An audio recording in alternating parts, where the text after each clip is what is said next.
So we've been talking a lot about the things that went wrong. One of the things I think that went absolutely right was the way you built hockey operations here, and now you're sending a hell of a team to Salt Lake City with a lot of cap space to give them a chance to really win. So I'm wondering, when you get through this whole process, and I'm sure you haven't even thought of it, how do you rebuild the hockey operations that is gone?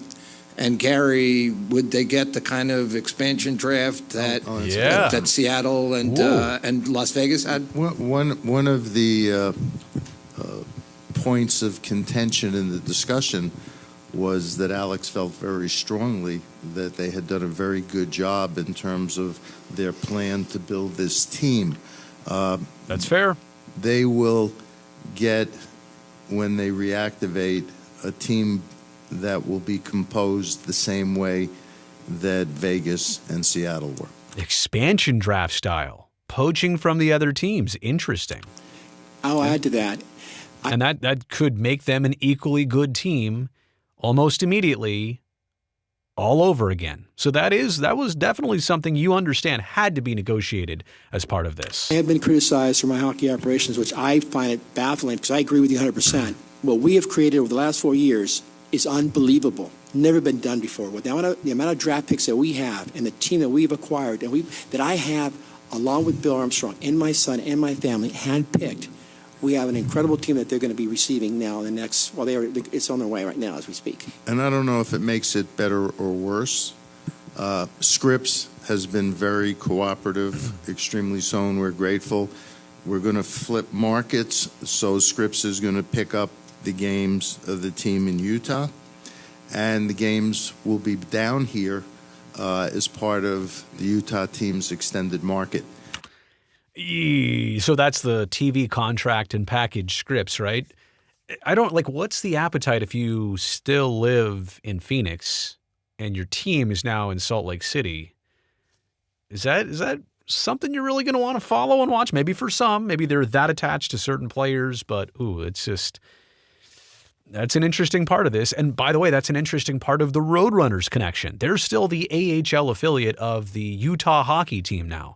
That means that in Tempe, when you have a player that's so good, say bye-bye, because that player, just like your former NHL team, is going to Salt Lake. And I'm not saying that to rub it in. I hope that wasn't too harsh.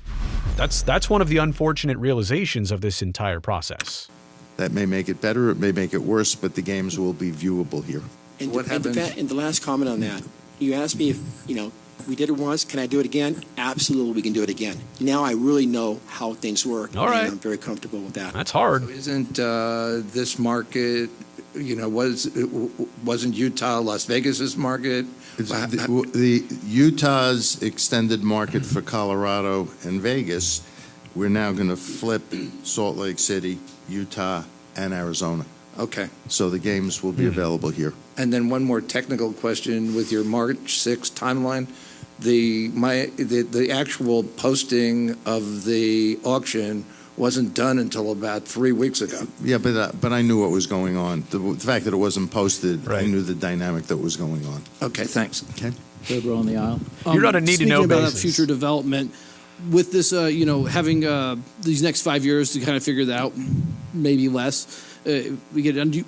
Alex, do you imagine maybe bringing in other partners, whether it's maybe ownership within the team or within the development, to bring people in, the more either capital or knowledge on that project? I'll answer that question. Under our agreement, the rights to reactivate are personal to Alex. Under our agreement, he can only bring in a partner for up to 20% of the club, and he cannot build the building, have the club there, and then turn around and sell it. He has to keep it for at least another 5 years.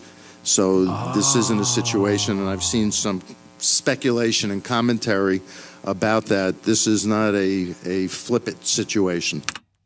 That's what I brought up earlier. I did not know the answer to that. Now we know the answer to that. So it really is on Alex Meruelo and his family to get this done.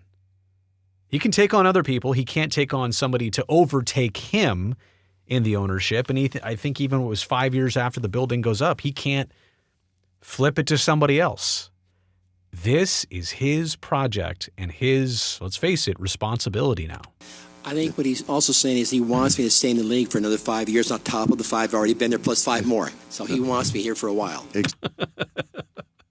Way to smooth it over. I thought you didn't like the media. I thought you didn't like the limelight. Exactly. That was a good smooth it over comment right there.